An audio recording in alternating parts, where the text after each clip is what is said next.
वैभव लक्ष्मी व्रत कथा। किसी शहर में लाखों लोग रहते थे। सभी अपने अपने कामों में व्यस्त थे।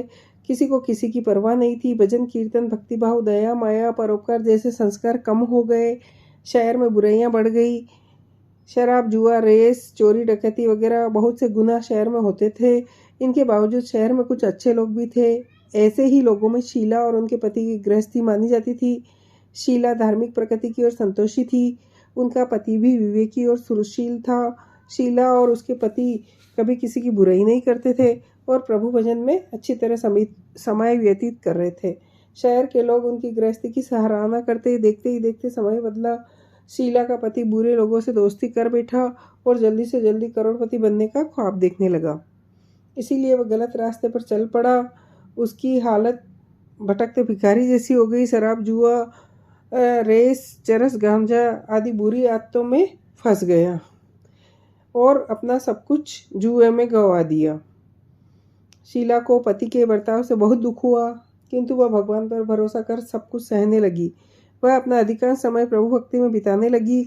अचानक एक दिन दोपहर को उनके द्वार पर किसी ने दस्तक दी।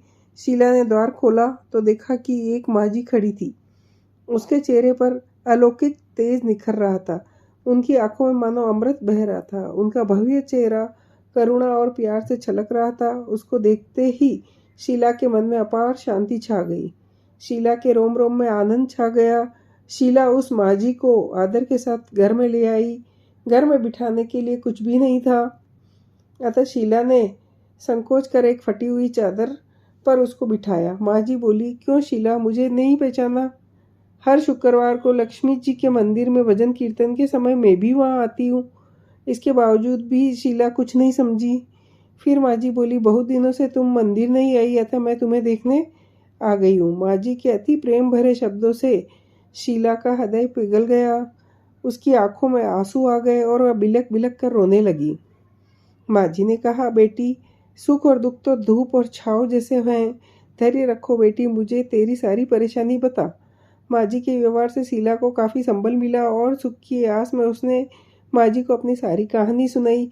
कहानी सुनकर माजी ने कहा, कर्म की गति न्यारी होती है। हर इंसान को अपने कर्म भुगतने ही पड़ते हैं, इसलिए तू चिंता मत कर। अब तू कर्म भुगत चुकी है, अब तुम्हारे सुख के दिन अवश्य आएंगे। तू तो माँ लक्ष्मी जी की भक्त है। माँ लक्ष्मी तो प्रेम और करुणा की अवतार है और वह अपने भक्तों पर हमेशा ममता रखती है। इसलिए तू धैर्य रख, माँ लक्ष्मी जी का व्रत कर, इससे सब कुछ ठीक हो जाएगा। शीला के पूछने पर माजी ने उसे व्रत की सारी विधि भी बताई। माजी ने कहा, बेटी, माँ लक्ष्मी का व्रत बहुत सरल है। उसे वरद लक्ष्मी व्रत या वैभव लक्ष्मी व्रत कहा जाता है। यह व्रत करने वाले की सब मनोकामना पूर्ण होती है। वह सुख, संपत्ति और यश प्राप्त करता है। शीला ने माँ को प्रणाम कर व्रत शुरू किया। शीला सुनकर आनंदित हो गई। शीला ने संकल्प करके आंखें खोली तो सामने कोई नहीं था।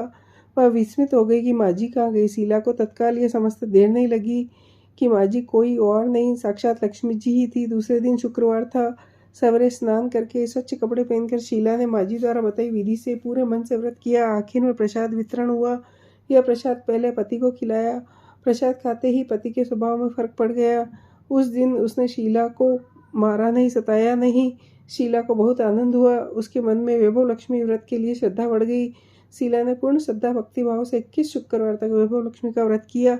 21वें शुक्रवार को माजी के कहे अनुसार उद्यापन कर 7 स्त्रियों को वैभव लक्ष्मी व्रत की 7 पुस्तकें उपहार में दी। फिर माता जी के धन लक्ष्मी स्वरूप की छवि को वंदन करके भाव से मन ही मन प्रार्थना करने लगी, हे माँ धन लक्ष्मी, मैंने आपका वैभव लक्ष्मी व्रत करने की मदद मांगी थी, वह व्रत आज पूर्ण किया है। हे माँ, मेरी हर विपत्ति दूर करो, हम सबका कल्याण करो। जिसे संतान न हो उसे संतान देना, सौभाग्यवती स्त्री का सौभाग्य अखंड रखना, कुंवारी लड़की को मन भवन पति देना। जो आपका यह चमत्कारी वैभव लक्ष्मी व्रत करे उनकी सब विपत्ति दूर करना, सभी को सुखी करना। हे माँ, आपकी महिमा अपार है। ऐसा बोलकर लक्ष्मी जी के धन लक्ष्मी स्वरूप की छवि को प्रणाम किया। व्रत के प्रभाव से शीला का पति अच्छा आदमी बन गया और कड़ी मेहनत करके व्यवसाय करने लगा। उसने तुरंत शीला के गिरवी रखे हुए गहने छुड़ा लिए। घर में धन की बाढ़ सी आ गई। घर में पहले जैसी सुख शांति छा गई। वैभव लक्ष्मी व्रत का प्रभाव देखकर मोहल्ले की दूसरी स्त्रियां भी विधि पूर्वक वैभव लक्ष्मी व्रत करने लगी।